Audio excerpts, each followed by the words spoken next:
Bueno, people, vamos con la tercera pregunta, de lo que estamos hablando acá de este podcast, y es ¿cómo podemos conocer a Dios? ¿Sí? ¿Qué estrategias hay? ¿Qué métodos existen? Tú me estabas hablando, David, en estos días sobre un cuadrilátero wesleyano, creo que era. ¿Qué era eso?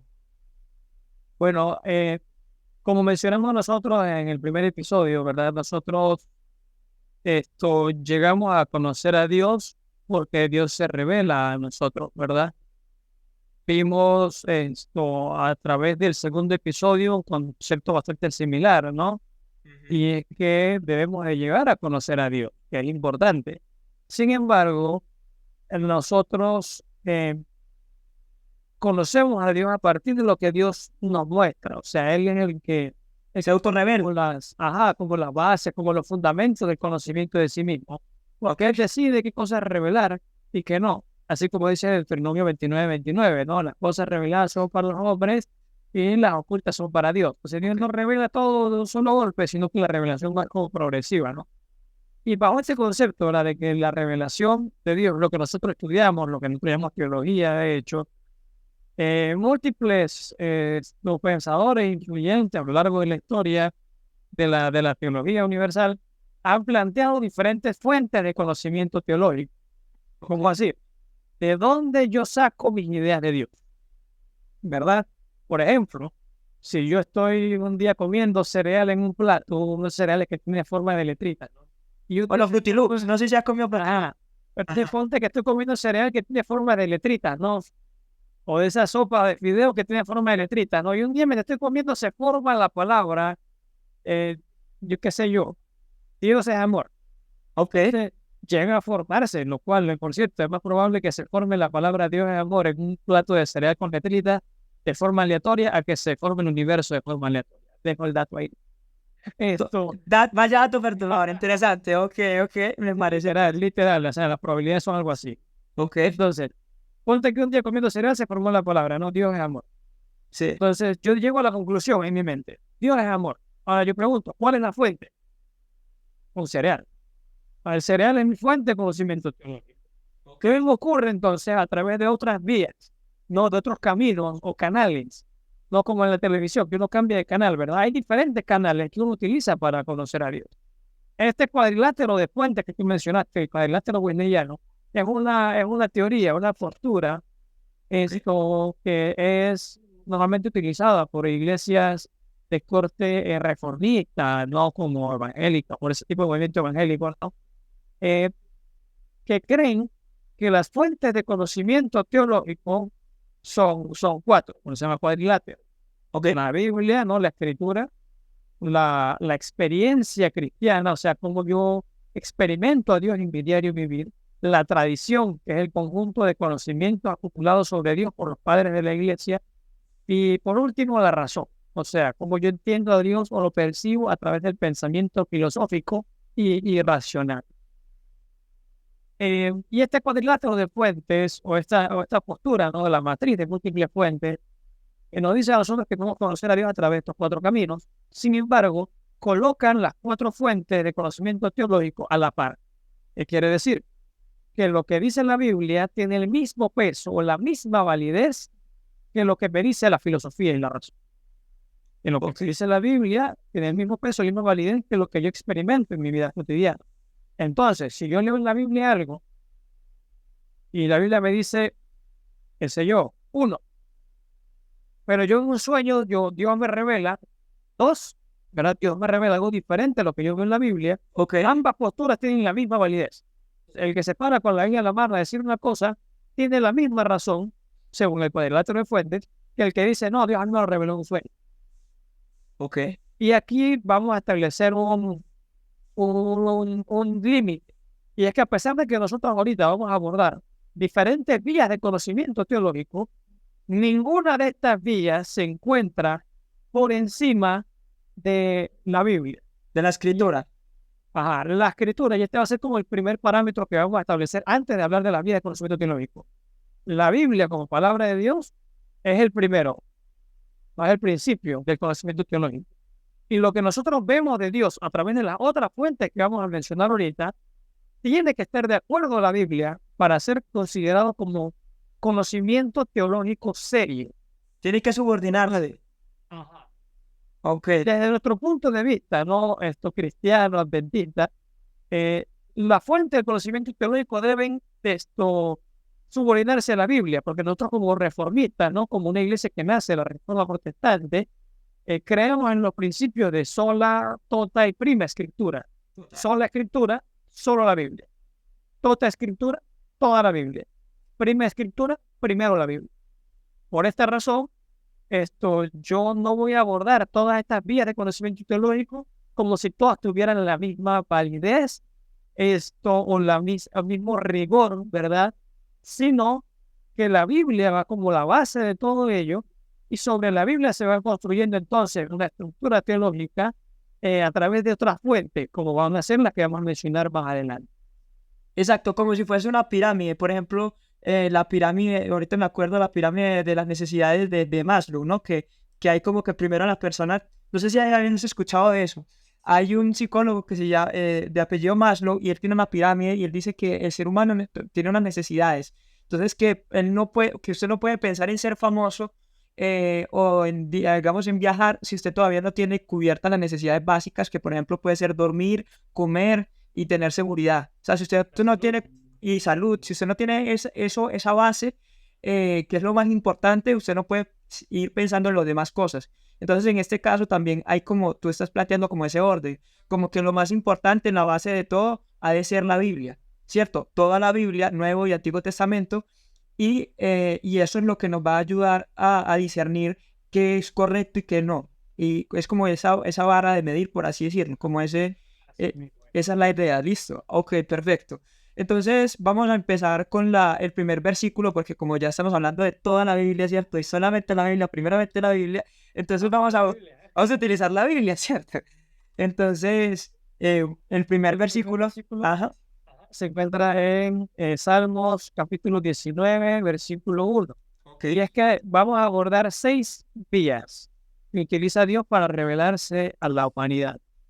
Okay. Dios se revela de diferentes formas a la humanidad, y todas esas formas son fuentes de conocimiento teológico. O sea, yo puedo hacerme una idea de cómo es Dios a través de todas esas fuentes. Hay más posiblemente, sí, pero yo voy a mencionar hoy solamente 6, ¿verdad? Y la primera de ellas, de la que vemos nosotros, pues en Salmo 19.1, es la creación, la naturaleza. Salmo 19.1, un texto muy conocido, dice: los cielos cuentan, ¿qué cosa? La gloria de Dios. Ajá. El firmamento anuncia la obra de sus manos. Lo interesante aquí es que tanto el cielo como el firmamento son seres no pensantes, no son inteligentes. Son inanimados, por así decirlo. Esa es la palabra que está buscando, gracias, Valdir. No son inanimados. Pero el salmista escribe con belleza poética incluso, Okay. que a través de las manifestaciones creativas y poderosas que vemos nosotros en el cosmos, podemos hacernos una idea de la gloria de Dios y de las obras de su mano. De modo que la naturaleza, como una obra de arte característica, nos habla de las cualidades o de la identidad de su creador. Por ejemplo, si hay un hombre que es fácil de identificar a través de sus obras, es Vincent Van Gogh. Uno ve el estilo de pintura de Van Gogh y uno lo identifica fácilmente. Van Gogh y Picasso, de hecho, están ahí bastante parecidos.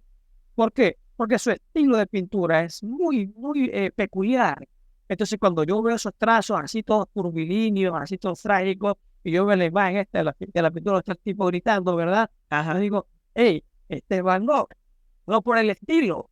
Entonces, lo mismo ocurre con la creación. El salmista dice: tú eres capaz de reconocer a Dios como artista a través de la obra de arte que hizo en el universo, la creación. Este mismo pensamiento es reforzado en el Nuevo Testamento por Pablo en su carta a los romanos. Vamos allá. Okay. Pablo en la epístola de los romanos, capítulo 1, versículo 20, dice algo bastante curioso. No, dice que las cosas invisibles de él, hablando pues de Dios, su eterno poder y su deidad, se hacen claramente visibles desde la creación del mundo. siendo entendidas por medio de las cosas hechas, de las cosas creadas, de modo que no tienen excusa. ¿Quién no tiene excusa? Los que deciden no creer en Dios. Porque la evidencia es tan grande, Ajá. tan abundante que no queda dudas. A través de la creación, yo voy a encontrar suficientes evidencias del poder de Dios, de su deidad, de su creatividad, ¿verdad? Incluso a través de la creación, aún con el pecado, aunque no hemos hablado todavía de lo que es el pecado como tal, a través del mundo pecaminoso, aún así podemos ver esos vestigios de aquella creación original que hizo Dios en el principio. Y podemos ver la omnibenevolencia de Dios en un mundo que es sostenido por su amor, por su buena voluntad. Entonces Dios sostiene el universo y lo hizo bueno para que el universo sea capaz de albergar la vida. Y a través de este universo completamente organizado, que se llama el principio antrópico, de esto también habla mucho Torrero en el libro La ciencia contradice la evolución o Creación con creador y ciega evolución. Él habla, ¿no?, de que el universo está como perfectamente calibrado para que el ser humano viva y exista. Exacto. Y esta es una de las múltiples formas, ¿no?, de conocimiento teológico, una de las múltiples vías o fuentes de conocimiento teológico, la naturaleza, la creación. De hecho, una de las cosas en el canal también van a poder ver que yo tengo un video sobre eso, sobre el Salmo 19, y ahí yo hablo que esa palabra cuentan es el hebreo mesaparín, y mesaparín hace referencia a que cuentan con lujo de detalles y sin fallos. Me llamó mucho la atención eso. Como sin fallos, sin lugar a dudas. Entonces, gracias a eso, grandes científicos como por ejemplo Isaac Newton, ¿cierto? Que además de ser, muchos conocen a Isaac Newton como un gran científico, pero también es un gran teólogo. De hecho, tiene más escritos sobre Daniel y Apocalipsis que sobre pues, ciencia, astrofísica, sí. Entonces, por ejemplo, también ahorita Johannes Kepler y varios que yo digo en el video, son personas que estudian los cielos, por ejemplo, la astronomía, y entonces se dan cuenta que Dios existe gracias a eso, gracias a que la forma como predican, la cantidad de información que hay es tan abundante que no queda duda. Yo ahí utilizo una frase que es una plétora. Una plétora es básicamente una cantidad demasiado abundante de una cosa. Entonces, cuando usted, por ejemplo, quiera tener una novia, hermano, entonces le va a mandar una plétora de flores, una cantidad abundante de flores, pero tan grande que a ella no le quede ni la menor duda que usted la quiere, ¿cierto? Entonces, aquí damos hasta consejos para la gente que quiera, ¿no? Entonces, bueno, me parece interesantísimo esto de la naturaleza. Bueno, vamos a ver qué otra cosa tenemos. Hay que mencionar que la revelación que Dios hace a través de la naturaleza es una revelación general, o sea, que alcanza a todas las personas que puedan evidenciar la naturaleza, a todos los seres humanos. Es una revelación general, la que llega a toda la humanidad. Los indígenas, los griegos. Podemos alcanzar el conocimiento de Dios a lo largo de la historia. Toda la humanidad ha podido alcanzar el conocimiento de Dios a través de la naturaleza. Pero a través de la naturaleza no es suficiente para conocer muchos detalles acerca de la identidad de Dios. Sí. O sea, hay otras vías de revelación que vamos a ver a continuación. Dale, perfecto. Entonces vamos a ir con la siguiente vía, que es Juan 5:39. Aquí hay una que es bastante conocida, y es la de que de hecho nosotros dijimos que es la forma de conocimiento teológico primaria. ¿Por qué? Porque es la más explícita. Es la que se comunica a través de un lenguaje escrito, un lenguaje humano, que es la palabra de Dios, la Biblia. La Biblia, no, con sus 66 libros, son la forma más clara, evidente, simple y fácil de entender de la revelación de Dios. Porque las cosas que yo entiendo de Dios en la naturaleza son, o a través de la razón, por ejemplo, son más fáciles de entender a través de un escrito, está a través de un texto, que yo lo leo y dice, los cielos cuentan la gloria de Dios. ¿Puedo llegar a esta misma conclusión solamente viendo la naturaleza? La respuesta es sí, pero es más fácil simplemente leerla y entenderla, interesarla y decir, oye, esto es cierto. Entonces, cuando yo leo la Biblia, yo me aproximo también al conocimiento de Dios de una forma mucho más simple y a veces incluso más específica y mejor. La Biblia nos habla acerca de Dios. Jesús dijo en Juan capítulo 5, versículo 39, que nosotros debemos escudriñar la Escritura, que debemos ¿verdad?, rebuscar, que debemos profundizar en el estudio de la Escritura, de la Biblia. Porque él dice, hablándole ahora a los fariseos, vosotros os parece que en ella está la vida eterna. Ellos decían, ¿ustedes creen que estudiando la Biblia va a encontrar la salvación? Y él dice, búsquenla. Pero lo cierto es, la realidad es, que cuando escudriñas la Escritura me vas a encontrar a mí. Él dice, estas son las que dan testimonio de mí. Entonces Jesús dice, las Escrituras, que curiosamente cuando Jesús pronuncia estas palabras, está hablando de la Biblia que tienen en ese tiempo, que es la Biblia. Entonces él está hablando acerca del Antiguo Testamento, porque el Nuevo Testamento aún no existía. Interesantísimo eso, ¿no? Que Jesús no dijo esto pensando en la plenitud del canon bíblico. Él lo dijo en el contexto histórico del Antiguo Testamento. No quiero desautorizar el Nuevo Testamento, sino que estoy dándole un poco más de peso, valor al Antiguo Testamento, porque normalmente es el que es menos estudiado y el que se le dedica menos tiempo. Porque se cree que es desfasado, pero que es pasado de modo, que es caducado. Pero Jesús dijo que si estudiamos el Antiguo Testamento, vamos a encontrarlo a Él. Entonces vamos a llegar al conocimiento teológico de Dios a través del Antiguo Testamento y hoy en día, en nuestro contexto, a través del Nuevo Testamento también.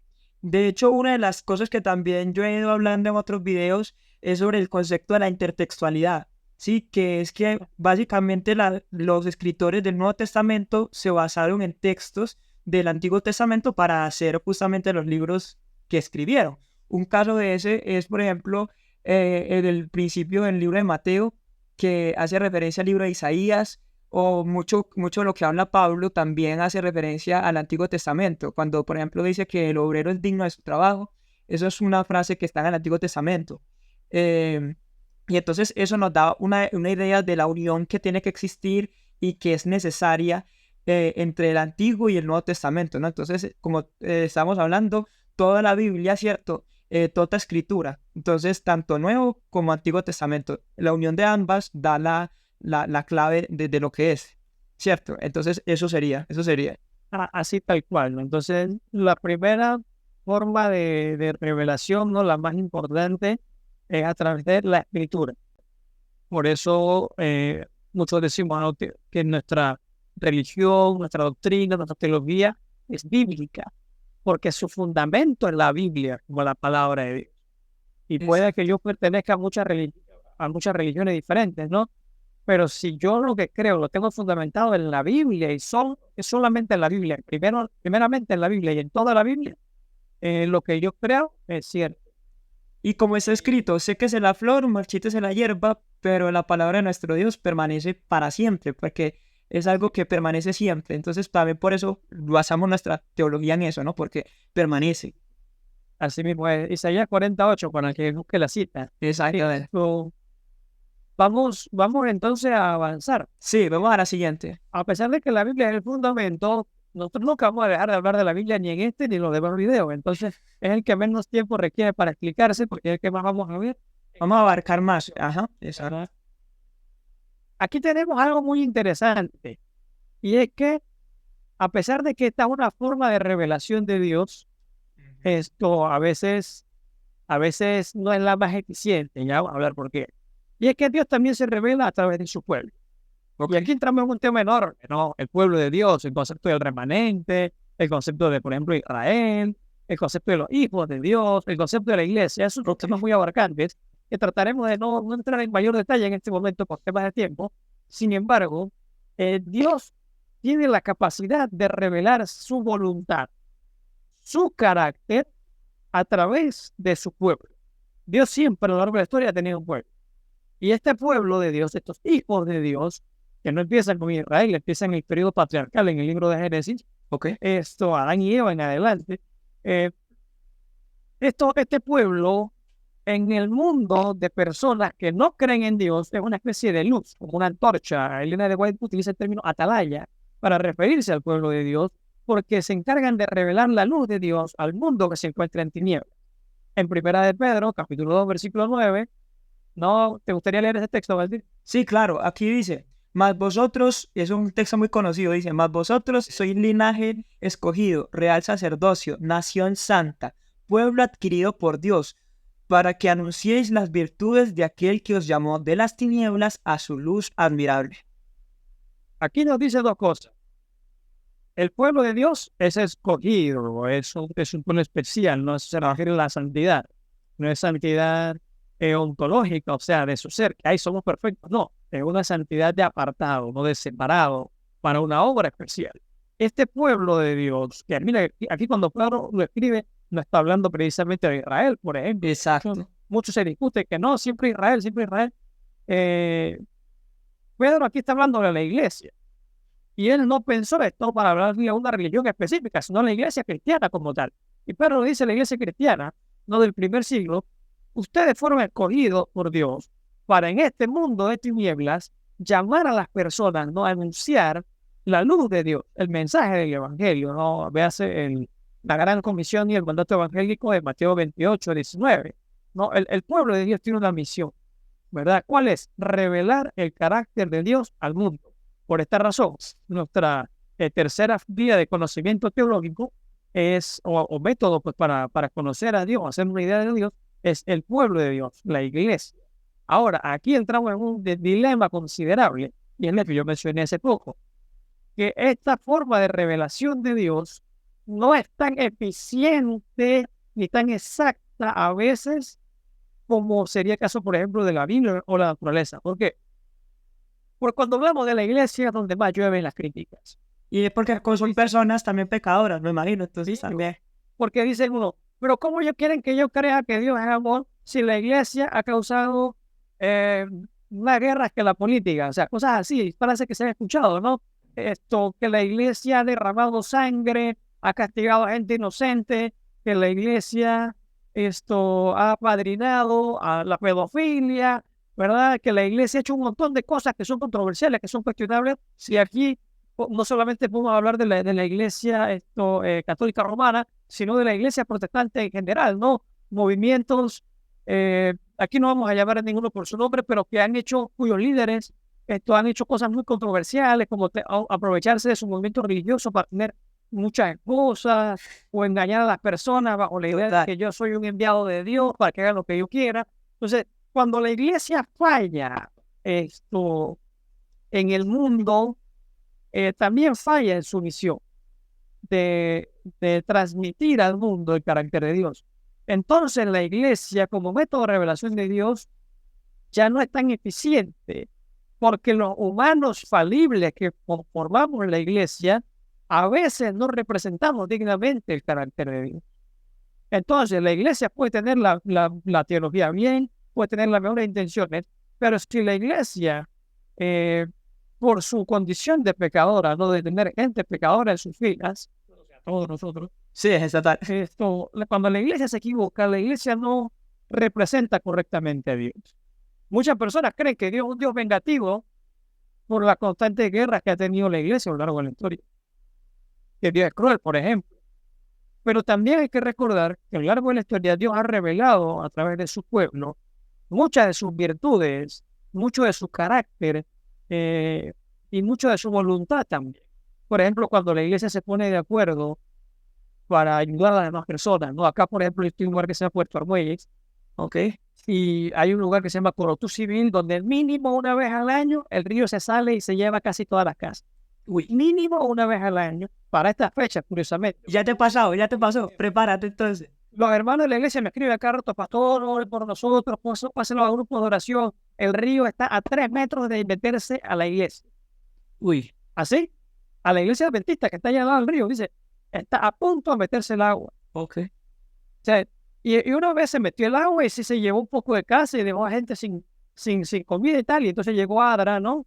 La forma en la que la iglesia adventista se ha organizado para brindar ayuda, ¿verdad?, a las personas más necesitadas. Llegó Adra aquí a Corotú Civil, al distrito de Puerto 2, a ayudar, ¿verdad? Llegó con camiones, con ropa, con comida, llegó con gente que vino a ayudar, por voluntarios de diferentes partes, vinieron acá. Entonces, cuando la iglesia se pone de acuerdo para hacer este tipo de cosas, la iglesia sí representa bien el carácter de Dios, su voluntad. Entonces, la iglesia, a pesar de los errores que ha cometido a lo largo de la historia, sí es un mecanismo que Dios utiliza para revelar su voluntad a las demás personas cuando la iglesia se compromete en trabajar para la misión, que es predicar el evangelio en todo el mundo. O sea, cuando fija sus ojos en Cristo. De hecho, hay una frase que me gusta mucho de Mahatma Gandhi, que él decía, justamente por el mal concepto que tenía de los cristianos, él decía, yo amo a tu Cristo, me gusta tu Cristo, pero no me gustan tus cristianos. Entonces es como también hacer el resumen ahí de esa parte. Bueno, vamos a seguir. ¿Qué otra forma tenemos? Hebreos 1:2. Esta es la forma más explícita de revelación que tuvo Dios a lo largo de la historia.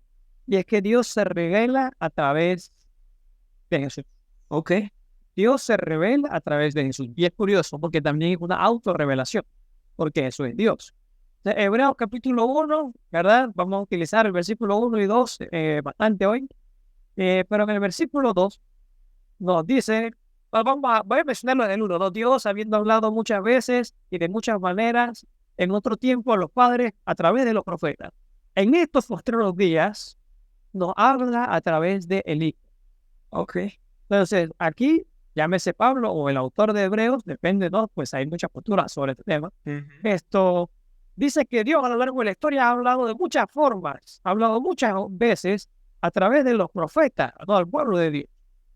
Pero en estos últimos días vimos una manifestación de Dios diferente, una manifestación explícita y directa que fue a través de la persona de Jesús. Cuando Dios, como dice Juan 1:14, ¿no? Se encarna en Jesucristo, ¿verdad? Cuando Jesús, que es el Logos, el Verbo, que está con Dios en el principio, se hace carne, y él llegaba a una sinagoga, a una iglesia, y él hablaba, lo que Jesús hablaba era literalmente palabra de Dios. Entonces, a través de la encarnación en la figura de Cristo, Dios habló literalmente a la humanidad y se reveló a sí mismo a la humanidad como Dios, como un Dios de amor, como un Dios de misericordia, como un Dios que es justo. A través de sus parábolas, de sus milagros, a través de sus sermones, el sermón del monte, ¿no? De Mateo 5, 6 y 7, Jesús reveló la realidad del reino de los cielos, reveló la realidad de la gracia, del perdón, de la misericordia, del amor, pero también reveló en muchísimos de sus comentarios la realidad de la justicia, del castigo. Entonces Jesús reveló el carácter de Dios. Jesús reveló la ley de Dios, ¿no? Cuando dijo, yo no he venido, ¿verdad?, a abrogar la ley, he venido a cumplirla. Cuando él dijo, si me amáis, guardad mis mandamientos. Entonces Jesús reveló el carácter, reveló la ley de Dios, reveló la voluntad de Dios. Durante los 33 años y medio que caminó aquí en este mundo, Jesús fue la forma más clara de conocer a Dios. Porque Jesús dijo, si me habéis visto a mí, ¿verdad? Juan capítulo 14, habéis visto al Padre. Ok. Listo. Entonces también para hacer también la otra parte que teníamos, era también sobre los profetas, que también yo me imagino que todo el mundo conocerá que en el Antiguo Testamento había estos profetas, que son estas personas que hablaban de parte de Dios, ¿cierto? Que tenían visiones, que también escribieron, que de alguna manera hacían milagros, también, ¿cierto? Y que anunciaban lo que Dios hacía. Esa también es otra forma en la que nosotros podemos entender a Dios. Por medio de los profetas. La profecía bíblica no es solamente el tener un sueño sobrenatural. La profecía bíblica tiene muchas manifestaciones, como los sueños, las visiones, que Dios le hable directamente al profeta y el profeta diga. La Biblia misma es una manifestación de la profecía, porque Dios le revelaba, por ejemplo, una visión a Daniel y le decía, escribe. Lo que no, a Habacuc en el capítulo 2 le dice, escribe esta visión y grábala en tabla, ¿no? En Habacuc capítulo 2, versículo 2, ¿verdad? Porque la profecía tiene múltiples manifestaciones, pero siempre es una manifestación sobrenatural donde Dios revela su voluntad a los seres humanos. De modo que si no fuera a través de la manifestación sobrenatural, el ser humano no sería capaz de de adquirir este conocimiento. Un ejemplo de profecía, por ejemplo, son los libros de Daniel y Apocalipsis. A través de estos libros Dios revela muchísimos aspectos del futuro, de la historia. Pero si Dios no lo revelara de forma sobrenatural, los seres humanos no podríamos llegar a conocer a Dios a través de estas manifestaciones. Y con ese nivel de detalle. Ni con ese nivel de detalle, exacto. Pero entonces la profecía, tanto bíblica como la extrabíblica, son manifestaciones que nos permiten a nosotros aproximarnos al conocimiento de Dios, porque la profecía es Dios revelándose a los seres humanos a través del profeta. Ok, perfecto. Vamos a ver si hay otra. tenemos también, y creo que este es el versículo final, ¿cierto? Así es. Tenemos Daniel 2:21, que él dice que, Daniel 2:21 dice, Él muda los tiempos y las edades, quita reyes y pone reyes, da sabiduría a los sabios y la ciencia a los entendidos. En este caso, yo me imagino que será por medio de la historia. Así mismo es. Ok, Y es que esta es la forma de revelación de Dios. Esta forma de revelación de Dios, de hecho, también es algo muy interesante. ¿Por qué? Porque en esta forma de revelación se basa toda la filosofía y el pensamiento judío prácticamente. Los judíos tienen una frase muy común, no decir el Dios de Abraham, Isaac y de Jacob. ok.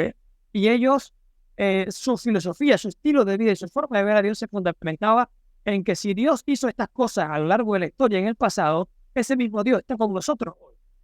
Y ahí dice, el Dios de aquellos es mi Dios también.